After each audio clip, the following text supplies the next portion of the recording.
All right. Woo! First talk, but also coming out to Foo Fighters. That'll get you pumped up. Okay. As he said, I am Jason McCreary. Most of you know me as JMac, the creator of Shift. But today I'm here to talk to you, or demo to you, how you can ship faster with Blueprint.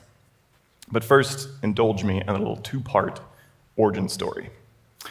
Back in 2019, I was on the way to my first Laracon AU. This was my first time speaking at an international Laracon.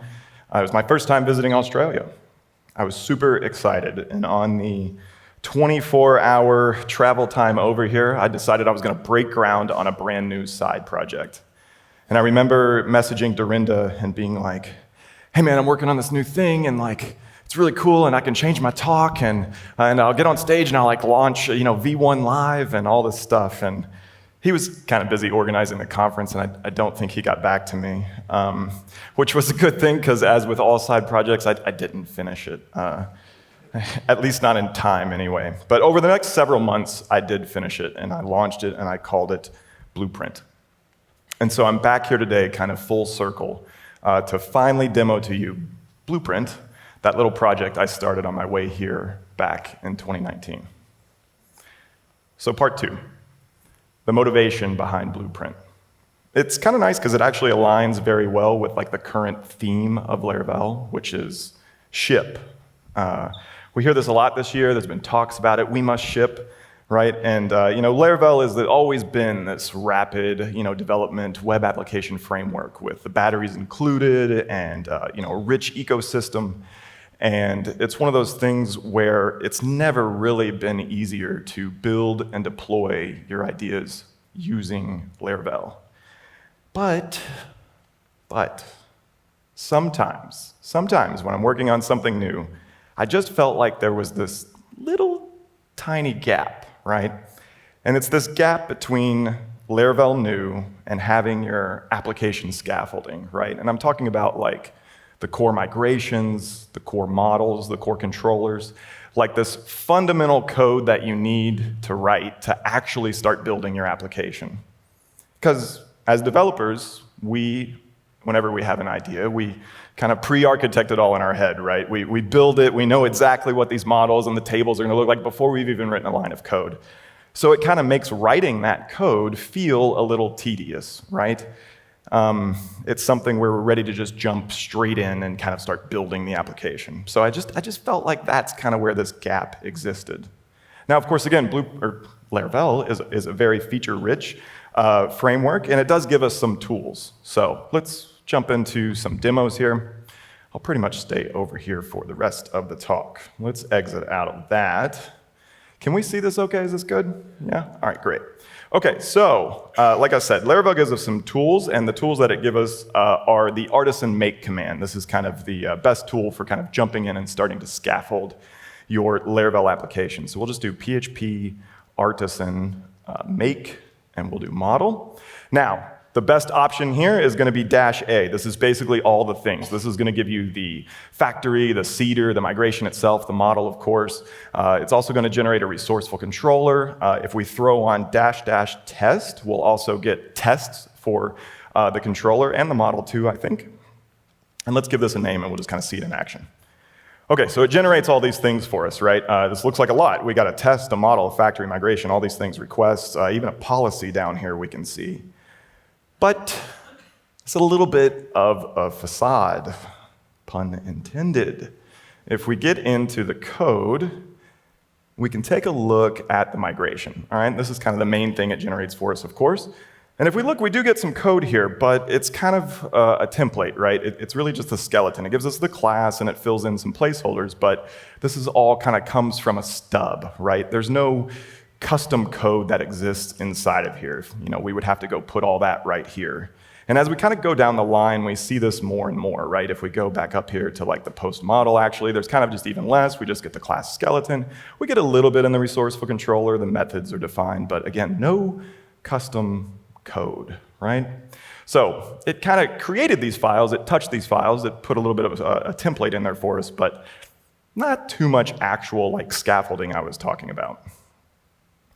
What's really nice is, or let's make this full screen, shall we? There we go. Nope, just kidding. There we go. All right. So what's really nice is, as the creator of Shift, I kind of have a nice pulse on the community. I know what versions are being run. I kind of have some statistical information about how people develop their apps, the structure, if you're writing tests or not, but also packages that are being used. And one I noticed over the years is this Laracast Generators. It's changed its name a couple times, but it's actually still out there, and it is functional despite some of this old README file. But basically what this does, excuse me, is it adds a new command that can generate the migration, and you're actually able to pass it a schema on the command line. Just little bits of information, you can pass it the column information and some data types, and it'll generate, as we kind of see here in this GIF, we'll see here that it generates a fuller migration, right? But we've actually taken a step backwards. We don't get all the things we got from the make command, but we do get a more complete migration. And this got me thinking, there's got to be something here. Here's this gap, right? And I was a Rails developer way back in the early 2000s, and I remember they had a generate command that was much like this. You could pass it a bunch of schema information about the thing you wanted to generate, and it would generate all the things, just like the make command. So that's kind of where Blueprint comes in. Now, to kind of stick with the demos and give us a fair shake, let's go back to the command line. I'm going to use Taylor's favorite command and add that out. And we'll just start fresh again. This is a Laravel new application. I've gone ahead and run, of course, the composer commands to not tempt the demo gods. And we are going to go down here and just copy this example draft file. I'm on a Mac, so I'm going to PB paste this out into the required draft YAML file. We're going to talk all about this in a minute. But again, just kind of keeping with a fair demo, let's just run that build command. Okay, we see here, much like the migrate command, that this gave us a controller, a factory, a migration, a model, a test. But then we start seeing some new things. We see an event, we see a job, a mail, the views. We even see something about it updating the routes file. So let's go take a look. If PHP Storm wants to cooperate, let's get here. Okay, let's go down to the create post. Okay, beautiful. So we see here in the migration already, we have some custom code in here. We have information, we have title. It has a limit of 400. It has a long text. It's got timestamps. This one's nullable. It's got a foreign ID to the author, right? If we jump into the model, we'll see that it's much, much more complete. The fillable properties have been filled out based on what we defined. It has casts that are set up to use the data types that we defined, right? It even has this relationship method, custom name to author, even though it points to the user model. If we get into the controller, we see that this too is much more complete. Those two methods or actions that we defined actually have a body within them. They're querying all posts. It's rendering the view with those posts. If we go down to store, we see it's using a form request. It's creating a post based on the form data. It's sending a mailable. It's dispatching a job. It's firing an event, right? It's even flashing something to the session and redirecting. Complete Laravel code. Conventional, by the way. All right, but wait, there's more. Let's clear this out. We can also run PHP Artisan test. And outside of the example test that we get in the skeleton, we see that we have an HTTP test for that controller we generated. And it has 3 test cases in it with over 15 assertions, something to make sure that the index displayed the view, it was using validation, it saves and redirects the happy path. And this isn't just like assert true is true or assert 200. This is, again, full, complete code. If we go take a look, we'll see here that index displays a view. It actually uses the post factory. It made 3 of those. It calls the index. It makes sure it's OK. It makes sure the view is what it expects. It makes sure it has the data for those posts. If we go down past kind of this validation check, we see that we're using Faker to make new data. We pass it in. We make sure that the database had that. We assert that it's in there, assert the redirect, assert the session has, all the code that we wrote. It even fakes out the facades and makes sure that they behaved the way you expect on the code you generated. So 100% code coverage, generated code, conventions. That's Blueprint. So how does it do this? Magic, magic. All right, let's go into the draft YAML file. Now let me address the very first question I get all the time. Why YAML? Okay, yes, I know, thank you. There's always one of you. All right, code speaks louder than words. Here's a JSON example of the same draft file on the left, right? So the YAML is undeniably more readable, and if nothing else, you type less. You don't have to do the curly braces and the quotes and all these things, right? It's just a bit more human readable, a bit more succinct, and that's really one of the fundamental things I wanted in Blueprint. I want you to be able to type a very little amount and get a lot of code. I don't consider what's on the right typing a little amount. So that's why YAML. Let's get into it. It's got two sections. The two sections are models and controllers, right? And then the models, of course, we define the various models we want to generate. In this case, post. And like we saw already in the code generated, we make a title. It's a string. Its max limit is 400. We've got a long text here. Published at's a nullable timestamp. Author ID is a foreign key for user, right? All of these should look familiar. Again, I wanted Blueprint to be about speed. I didn't want you to have to necessarily learn anything new. So all of the data types that are here in the docs are the exact same names you would use in Blueprint. So you're going to manually type these out anyway in your migration. You get them right here in the draft file. So there's not much to really learn, right? Should feel pretty natural. The other thing about Blueprint is I want to make sure to leverage like conventions and context as much as possible. So if we go down to this controller section, we'll see here post. I didn't say post controller even though that's what it generated. Typically within Laravel applications, your controllers are suffixed with controller. You can type that if you want, but you don't have to. Same thing getting inside of index. We see here this statement to query all. Well, query all what? Well, you're inside the context of a post controller, which Blueprint knows is a model within your application. So again, leveraging that context.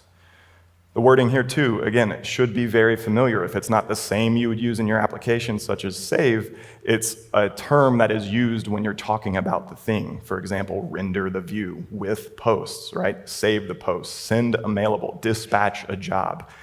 Again, all of these terms should be very, very familiar to make a very low barrier entry, a low learning curve. And again, all documented. There's about 20 of these in total. You can jump out on the docs and kind of quickly read through these. Okay, so that's the demo. Let's actually kind of learn a little bit, make one ourselves, okay? So if we redo models, well, you know what? Let's do this the right way. Let's go back. Let's nah this out again. Now, anytime you start Blueprint in your project, you can run artisan blueprint and then new. Init is also an alias. So this will create that example draft file, and we'll come back to this, but it traces a model.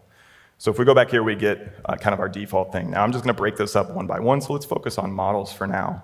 And let's just work with kind of like a domain we're all very, very familiar with, of course. That's going to be a conference, okay?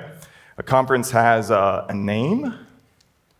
We'll give that a string. A conference has a starts at, probably. Let's say that's a date time. We'll go ahead and give it an ends at. This is a date time as well. And then it probably has, something like a location, right? Let's be good, database kids here and make this, normalized. So we'll say venue ID is an ID. Okay, now again, leveraging convention. Based on this ID data type, Blueprint's going to infer by convention that this suffix of ID and the prefix is your model name. That's how it knows how to build those relationships. That's how it knows to set up the foreign IDs. But you can define relationships if you want to be a little more explicit about it or have more complex relationships. Again, everything that you would name in Laravel is available here to you as well. So belongs to venue. It's the same code right here, just a little more drawn out. What else we have? Region, maybe, let's call it. There's a Laracon US, there's a Laracon AU, there's a Laracon EU, India, Japan, maybe? I don't know. We got has many, for example. So that's probably like talk. It has many talks, has many speakers. I'm a speaker. It has attendee. That's you all, me here in a minute. And then sponsors, right? So look at all this that we kind of generated here in just 8 lines of YAML, right? So like we've built out a pretty complex, heavily related model, just 8 lines of YAML. All right, let's go back here and we'll run PHP artisan blueprint build. And in this case, we're just building the model, so we only get the main things around the model itself, the factory, the migration. We'll go take a look at these. Let's jump into the migrations. There we go. So again, we see here that it generated the migration, just like we said, date, times. We got these foreign IDs. If we go look at the model, I think that's what's a little more impressive in this case. Well, not the user model, the conference model. Again, fillables all set up, casts are all being made based on the data types that we said, date, times, integers, and we get all of those relationships that are set up for us across the board. Again, just a few lines of YAML.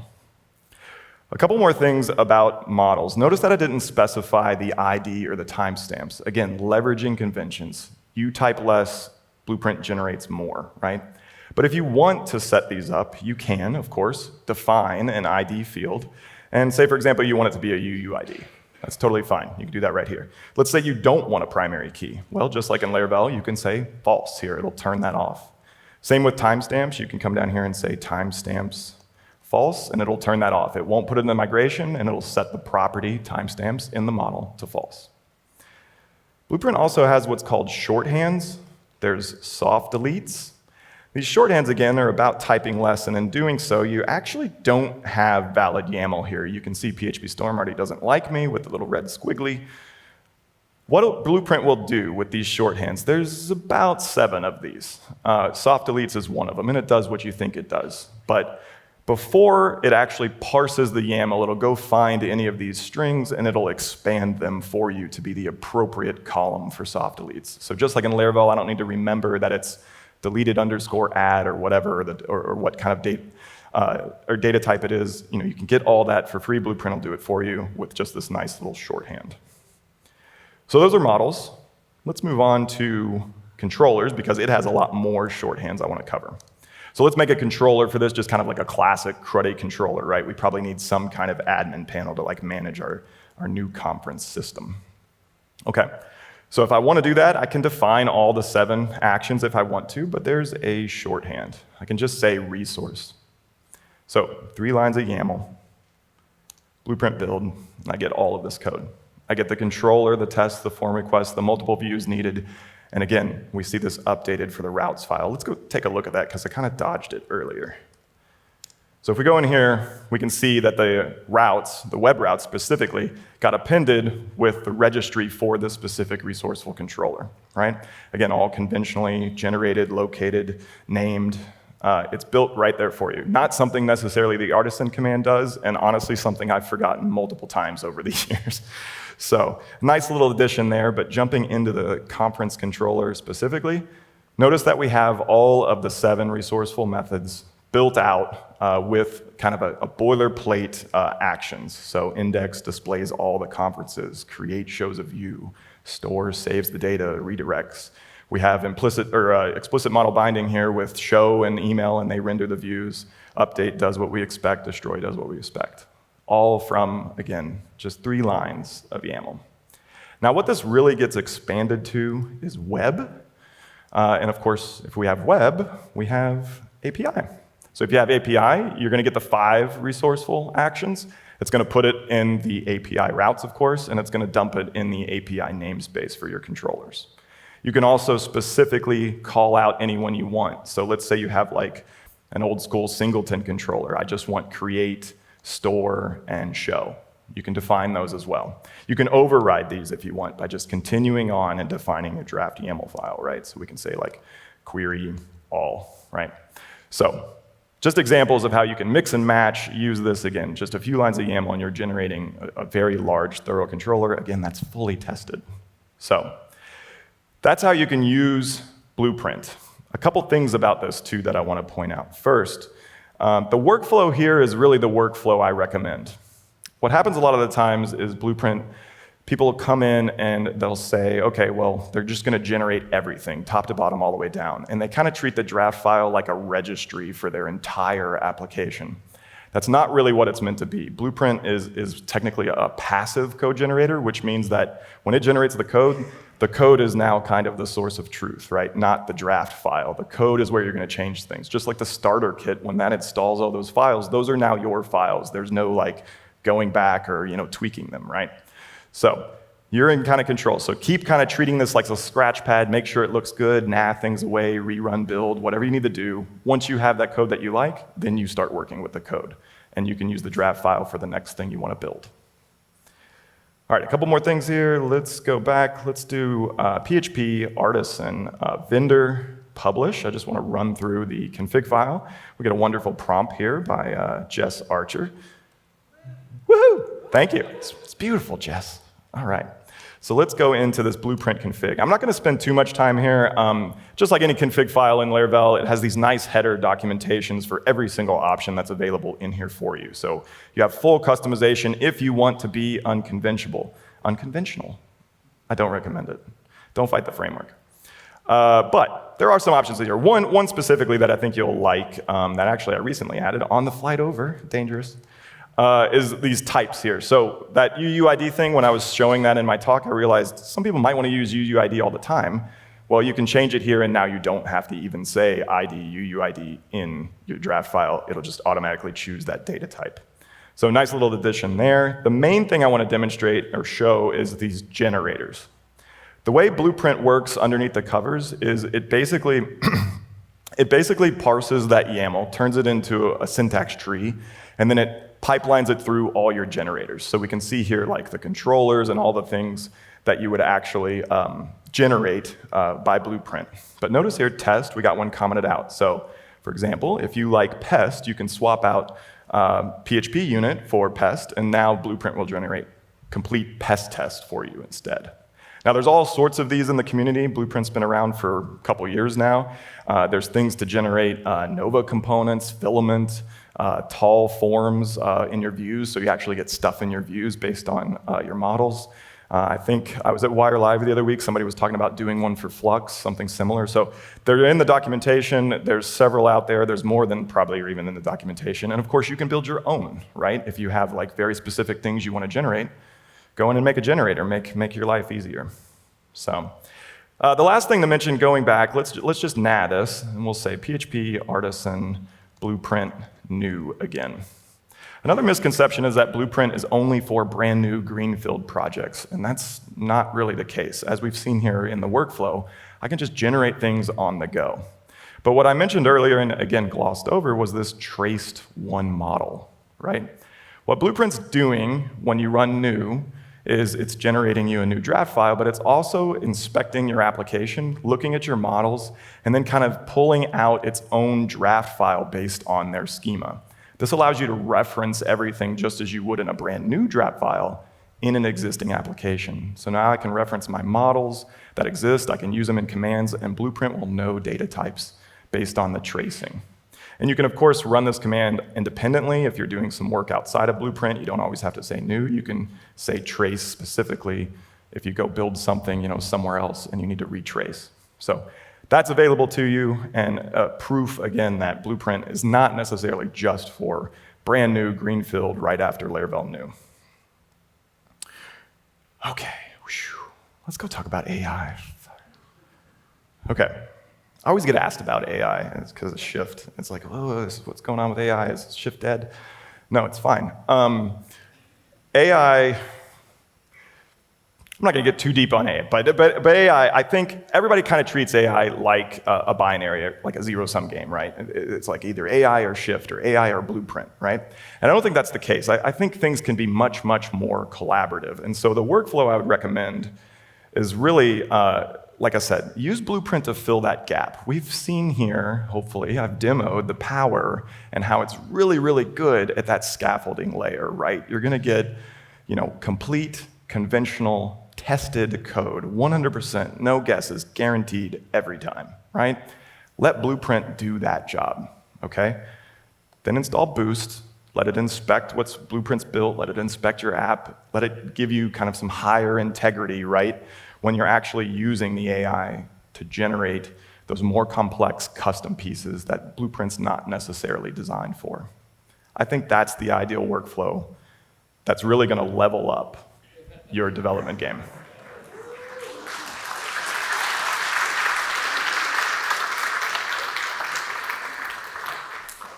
And with that, my talk has thus ended, but please come talk to me now about Blueprint, about Shift, about Laravel, not about AI. Otherwise, Jason McCreary, I'm at Gone Dark. If you're interested in my next open secret project, it's Fast Laravel. You can sign up for some early access when that's out later this year. Thank you.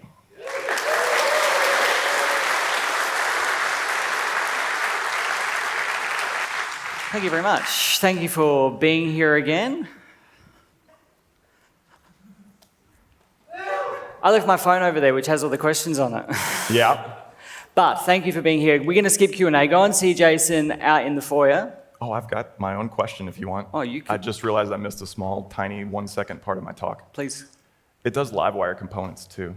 Excellent. Actually, that's not true. I did look at the questions though. You say it does Livewire components. Is there any scope for extensions? Do you have plans to add the ability to generate other things, filament components, Nova components, that kind of stuff? Yeah. A lot of those are community driven. I probably won't put them in core because I like to, again, kind of keep that speed sticking with conventions like of the framework. Yeah. But as you see, there's those generators, and that's exactly how you would extend.